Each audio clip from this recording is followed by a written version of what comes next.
Assalamualaikum warahmatullahi wabarakatuh. Perkenalkan saya Fadlina Priyanti dengan NPM 2410010266, kelas 4N reguler pagi Prodi Teknik Informatika. Nah, pada video kali ini saya akan mengerjakan atau memenuhi tugas ujian akhir semester mata kuliah pemrograman berbasis objek 1. Nah, di sini saya ingin mendemonstrasikan aplikasi proyek akhir saya yang berjudul Sistem Manajemen Konservasi Terumbu Karang atau EcoReef.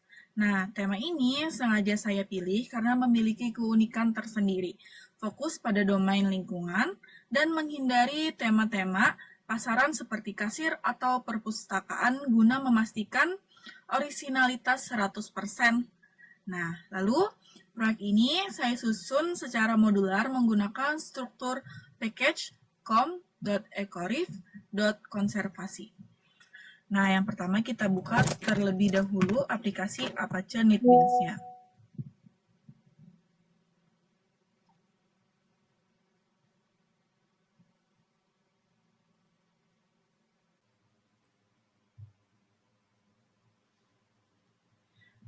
Nah, kita tunggu terlebih dahulu.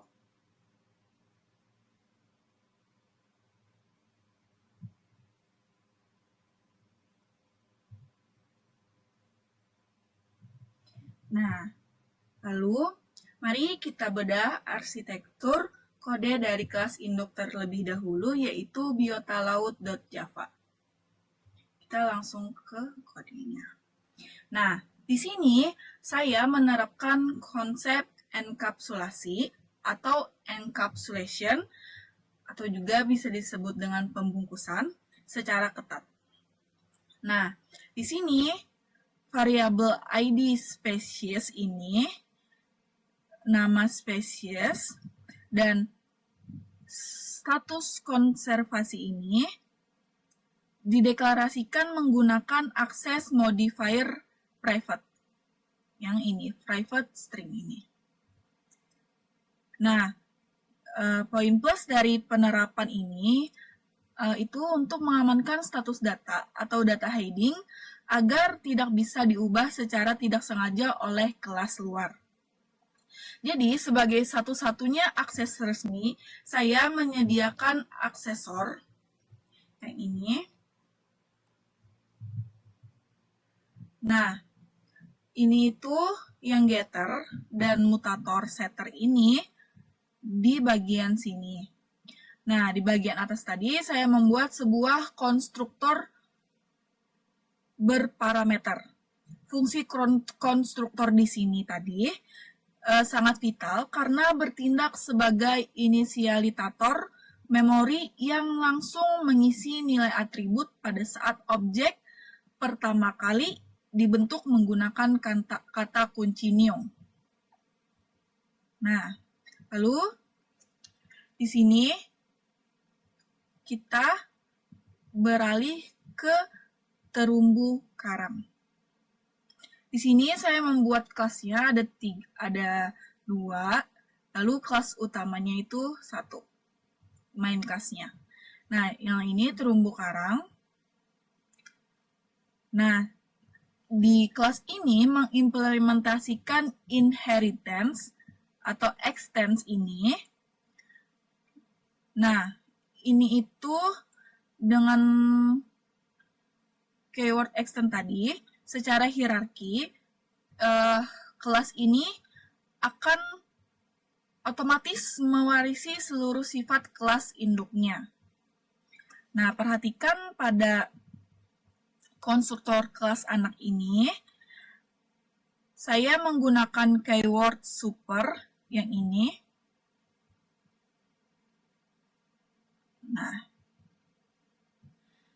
ini merupakan mekanisme untuk memanggil konstruktor superclass terlebih dahulu agar memori untuk atribut induk dialokasikan. Baru kemudian sistem menginisialisasi atribut spesifik milik kelas anak, yaitu jenis, metode, transplantasi, dan jumlah polip hidup yang ini. Nah, poin plus berikutnya ada pada konsep polimorfisme ini. Yang ini berupa method overriding. Nah, saya mendefinisikan ulang metode tampilkan info ini milik kelas induk menggunakan anotasi override yang ini. Nah, polimorfisme ini memungkinkan program memilih secara dinamis perilaku objek yang sesuai saat runtime. Nah, di dalamnya saya memanggil super tampilkan info untuk mempertahankan fungsionalitas dasar kelas induk, kemudian memperluasnya dengan mencetak data spesifik terumbu karang. Yang ini. Nah, lalu kita lanjut ke pusat kendali program Java, yaitu aplikasi konservasi titik Java ini. Nah, disinilah logika struktural dipadukan dengan OOP. Nah, struktur data array objek, saya membuat baris kode terumbu karang yang ini. Nah, ini bukan array primitif, melainkan array referensi yang mengalokasikan slot memori untuk menampung kumpulan objek instansiasi dari kelas terumbu karang tadi, yang ini. Dari kelas yang di sini tadi. Lalu, di sini saya melakukan saya menggabungkan loop while untuk yang ini. Saya menggunakan ini untuk proses input berulang yang dinamis, kontrol seleksi if, yang ini, untuk mencegah index out bounds exception jika array melebihi 10 data. Serta loop for di akhir, yang ini. Nah, ini itu untuk melakukan traversal atau penyisiran seluruh elemen array saat mencetak laporan. Lalu, mekanisme robustness atau error handling ini adalah fitur unggulan itu yang mana tadi?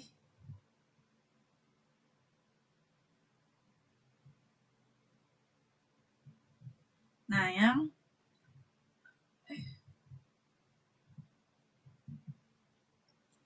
ini.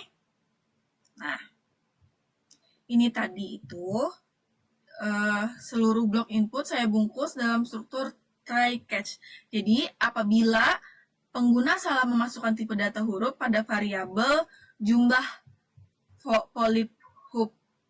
polip hidup yang seharusnya integer, ini, nah,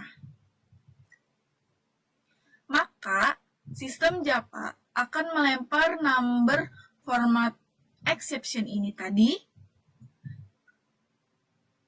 ke program.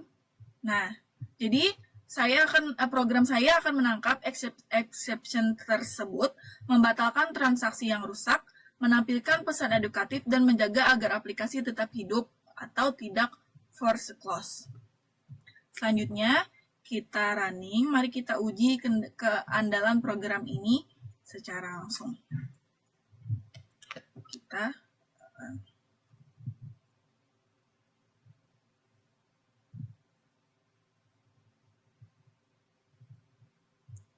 Nah, ini saya masukkan ID krg.01, nama spesiesnya Acropora cervicornis. Lalu status konservasinya ini kritis.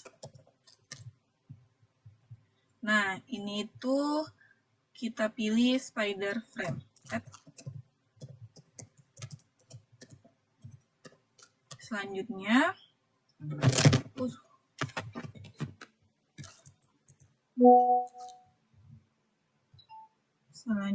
itu kita masukkan jumlah polipnya 150. Nah, lalu di sini data berhasil disimpan ke dalam sistem. Lalu kita selanjutnya pengujian skenario ekstrim atau error handling validation yang kita input tadi.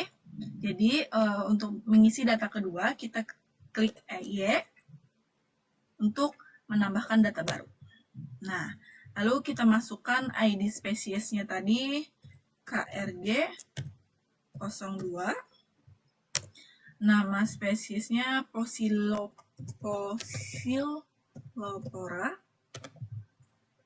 Enter. Statusnya itu rentan.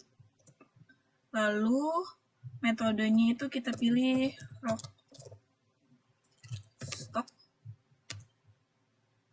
Habis itu, nah, karena yang kita input tadi itu jumlah polip yang harus diisi dengan integer, maka kita coba dengan kita isi dengan varchar atau variabel huruf. Kita coba 100 begini, lalu kita enter. Nah, lalu di sini perhatikan bahwa program tidak mati atau mengeluarkan kode error merah. Blockage berhasil mengintersepsi kesalahan tersebut dan menampilkan pesan error input jumlah polip harus berupa angka bulat. Ini seperti ini. Nah, ini membuktikan sistem error handling bekerja dengan sangat baik dan robust. Lalu, nah sekarang saya ketik N untuk menghentikan input. Nah, lalu program langsung melakukan loop menyisir array dan memanggil metode overridden tampilkan info. Terlihat data pertama tadi tercetak dengan detail, nih di sini. Sedangkan data kedua otomatis dilewati karena gagal validasi. Program ditutup dengan bersih. Nah, itu tadi penjelasan dari saya. Seluruh 14 poin indikator penilaian dari petunjuk modul yang telah diberikan Bapak Edia Rosadi. Nah, mulai dari struktur kelas dasar, pilar-pilar OOP, manipulasi array objek, hingga manajemen error handling terstruktur, telah saya implementasikan sepenuhnya, tanpa ada pengurangan. Mohon maaf jika ada kesalahan dan kekurangan dalam penyampaiannya. Demikian presentasi proyek akhir pemrograman berbasis objek 1 dari saya. Saya Parlina Aprilianti, terima kasih banyak atas bimbingan dan ilmunya selama 1 semester ini. Wassalamualaikum warahmatullahi wabarakatuh.